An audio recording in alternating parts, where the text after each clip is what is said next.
تھا. ایک استغفار سے خدا کی قسم تمہارے سارے مسئلے حل ہوتے ہیں. یقین کرو تم 300 مرتبہ استغفار روزانہ پڑھ لیا کرو.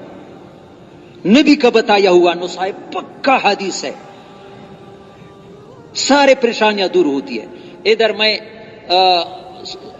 مرکز وضو کی جگہ پر جا رہا تھا, باہر بیان تھا. ایک آدمی آپ جیسے عمر کا تھا, 40-45 سال. مجھے کہا تمہارے دو باتوں سے مجھے بڑا فائدہ ہوا. ایک تو وضو میں پانی کم استعمال پر بہت زور دیتا ہے. میں ہر وقت بیان میں یہ یاد رکھو میرے پیارے بھائی, میں نے پہلے کہا کہ جو بات سنو عمل کی کوشش کرو.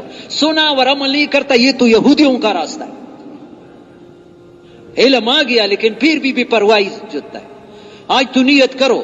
وہ کہتا ہے میں وضو پر 2 لوٹے استعمال کرتا, ابھی مشق شروع کی آدھے لوٹے پر وضو بناتا ہوں. خدا کی قسم میں نے اپنے نماز میں زبردست نورانیت پائی. کس کس کی نیت ہے کہ انشاءاللہ پانی کم استعمال کریں. مشق شروع کرو. تم دیکھو اپنے نماز میں دوسرے نوجوان نے مجھے کہا کہ مجھے وہ وسوسے زیادہ آتے تھے, جب پانی کا استعمال کیے گے میرے سارے وسوسے ختم ہو گئے. یہ نسخے ہے. دوسری چیز بتائی کہ جب سے میں نے 313 مرتبہ استغفار شروع کیا میرا کوئی کام اٹکتا نہیں, کوئی کام. یہ تجربات تو دوسری بات ہے, اصل بات تو حضرت محمد صلی اللہ علیہ وسلم کی کہ اس نے بتایا ہے کہ اللہ ہر تنگی سے نکالے گا. تم پابندی سے کرو تو صحیح. اپنے گناہوں کو یاد کر کے استغفار کرو, بیٹھ کر کرو, 20 منٹ لگتے ہیں. بہتر استغفار استغفر اللہ الذی لا الہ الا هو الحی القیوم واتوب الیہ. استغفار کرو, اعمال کرو, نماز صحیح پڑھو. نماز پر بنی ہوئی ہے نماز, یہ بار بار یہ بات سنو, بنی ہوئی ہے نماز انسان کی وہ اصلاح کر سکتی ہے جو 1000 پیرا اور مرشد نہیں کر سکتے. پہلے بھی میں نے کہا یہ مشق شروع کرو میرے پیارے بھائیو. آج سے جب سورہ فاتحہ پڑھو, ایاک نعبد و ایاک نستعین. ایک مولوی صاحب نے ابھی 1-2 مہینے پہلے خواب دیکھا کہ نبی علیہ السلام فرماتے ہیں کہ تبلیغ کیسے کروں. کسی نے کہا کہ ایاک نعبد و ایاک نستعین کے طور پر کرو. اس کا کیا مطلب ہے؟ ایاک نعبد کا معنی مفتی محمد شفیع صاحب نے کیا ہے, یا اللہ جیسے تجھ سے ڈرتا ہے ایسا کسی سے نہیں ڈریں گے. یا اللہ جیسے تجھ سے محبت کرتے ہے کسی سے نہیں کریں گے.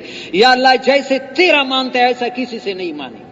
یہ 3 باتیں ایاک نعبد میں آ گئی. یہ تم نے دعویٰ کیا, یا اللہ یہ بات آسان نہیں ہے, مشکل. وایاک نستعین, فوراً یا اللہ اسی بات میں تو میری مدد کر. میں نے دعویٰ کیا, تو مجھے ایسا بنا دے. کس کس کی نیت ہے کہ کوشش کریں گے کہ اس کو پڑھتے وقت اسی سوچ سے.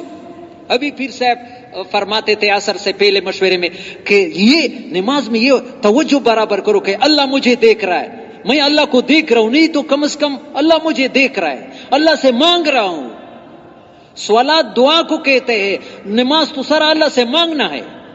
اہدنا الصراط المستقیم پڑھتے ہوئے اس تصور سے پڑھو, یا اللہ میں تو 1 سال کا بچہ ہے, خود نہیں جا سکتا ہے, کسی نے اس کے 2 انگلیاں پکڑے ہیں, اس کو جس کے ہاتھ میں انگلیاں اس کو یقین ہے میں نے چھوڑ دیا تو گر جائے گا. یا اللہ اگر تم نے ہمارے انگلیاں چھوڑ دی ہم 1 قدم بھی خدا کی قسم صحیح نہیں اٹھا سکتے.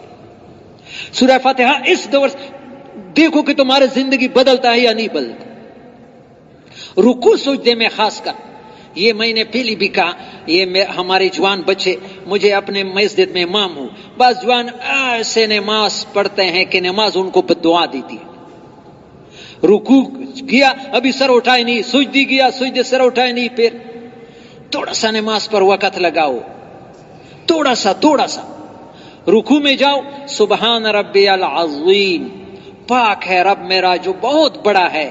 دل میں کہو یا اللہ رب منا ساری ضرورتوں کو پورا کرنا, یا اللہ تو بہت بڑا ہے, میری تو چھوٹی ضرورت ہے, یا اللہ میری ساری ضرورتوں کو پورا کر.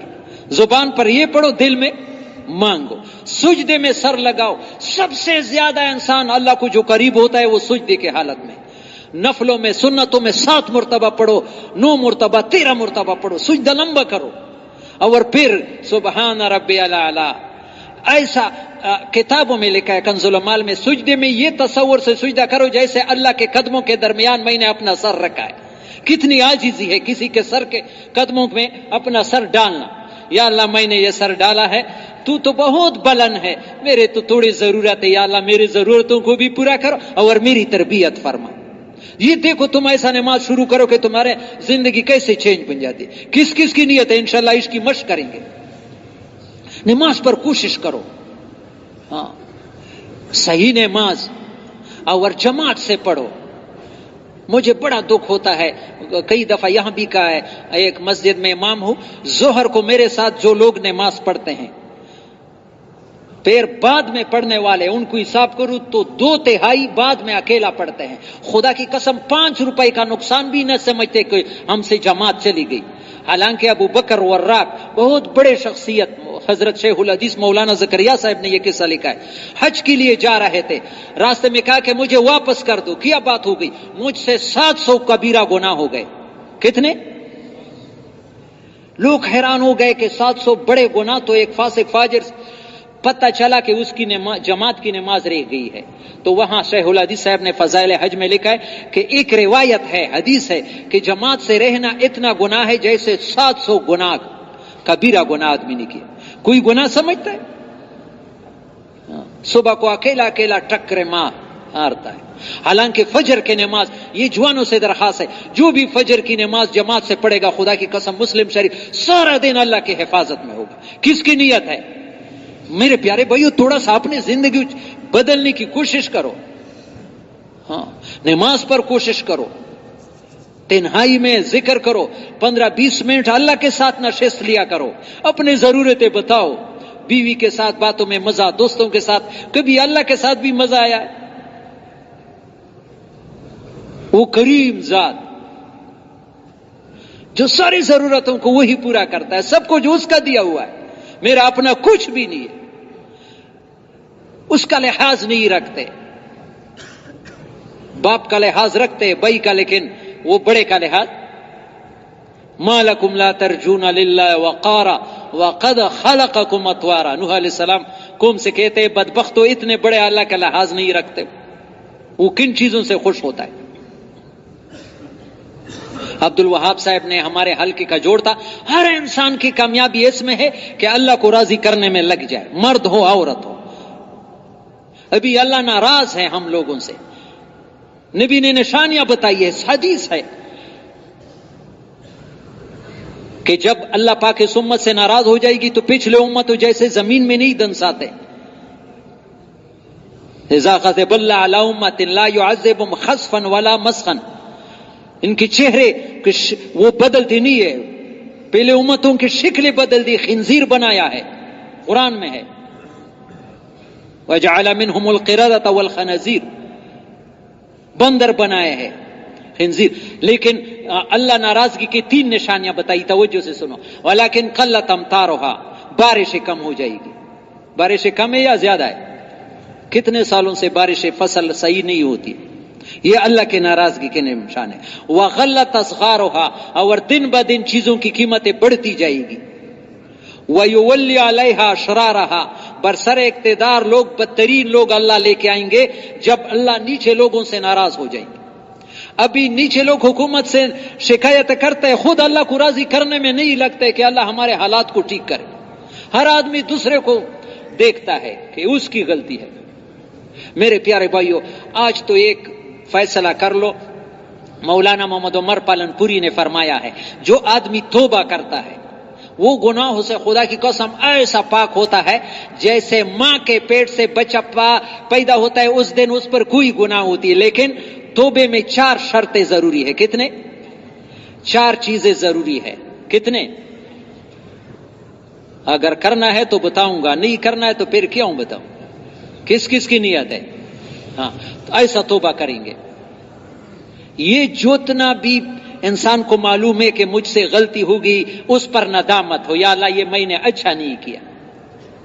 یہ میں نے جتنی بھی انسان کو ملی یہ بات گناہ کی مجھ سے ہو گئی، یہ غلط میں نے دیکھا ہے، غلط سنا ہے، غلط بولا ہے، وہ کیا ہے، اس پر دل میں ندامت ہو کہ یہ میں نے پچھلے جو کیا ہے اس پر نادم ہو. سمجھ میں آ رہی ہے؟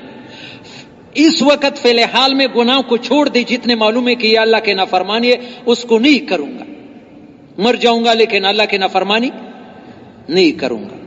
آئندہ نہ کرنے کی نیت ہو. آئندہ 3 شرطیں یہ ہے، اور چوتھی شرط یہ ہے اگر کسی کا حق کھایا ہے اس کو ادا کرو یا معاف کرا دو، اگر نمازی چھوڑی ہے تو اس کی قضا لاؤ. یہ 4 شرطیں ہیں.